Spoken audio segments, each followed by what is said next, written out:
साबिक वफाकी वज़ीर डॉक्टर बाबर अमान ने पंजाब के इंस्पेक्टर जनरल पुलिस फैसल शाहकार को गिरफ्तार करने का मुतालबा करते हुए आइन पर तहफ़्फ़ुज़ात का इजहार किया है। प्रोग्राम नेशनल डिबेट में गुफ्तगू में कहा कि डॉक्टर बाबर अमान का कहना था ये इक़दाम कत्ल का मुकदमा है। इस कानून में दर्ज है कि जो मुल्ज़िम को छुपाएगा वो खुद मुल्ज़िम है। उन्होंने मज़ीद कहा कि शिक 184 3 को आइन से निकाल देना चाहिए। मैं इसका हामी नहीं रहा। यह आर्टिकल मसलहत, नजरिया ज़रूरत और चंद मखसूस लोगों को सहूलत देने के लिए है। बाबर अमान ने हर मसले पर कमीशन बनाने की भी मुखालिफत कर दी। कहा कमीशन को ट्रक की बत्ती करार देते हुए पाकिस्तानी तारीख के सारे कमीशन का कच्चा छिट्टा खोल दिया। 2 दफात हैं उसमें लिखा हुआ है कि अगर कोई मुल्ज़िम को बचाएगा तो वो खुद मुल्ज़िम होगा। जो सजा उस जुर्म की, ये कत्ल का मुकदमा है, ये इंसदादे दहशतगर्दी का मुकदमा है, ये इक़दाम कत्ल का मुकदमा है। इस मुकदमे के अंदर 201 और 203 पढ़ के देख लीजिएगा।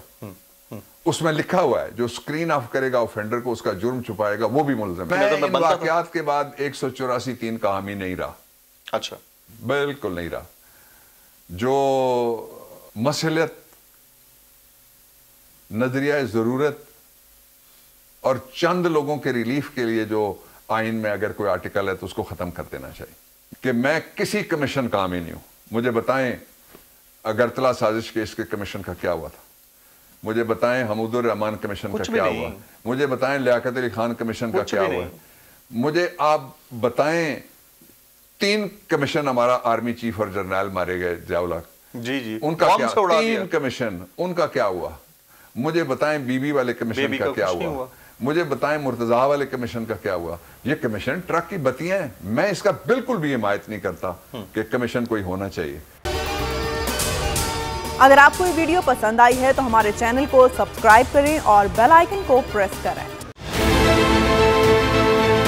बहुत अच्छी कवरेज की है। ये मार्च की तो जबरदस्त कवरेज थी, बॉल की प्रॉब्लम सबसे बेस्ट थी। सबसे ज्यादा रील्स और सबसे ज्यादा रेटिंग के साथ बोल रहा नंबर 1। सब्सक्राइब करें और बेल दबाएं ताकि कोई खबर रह न जाए।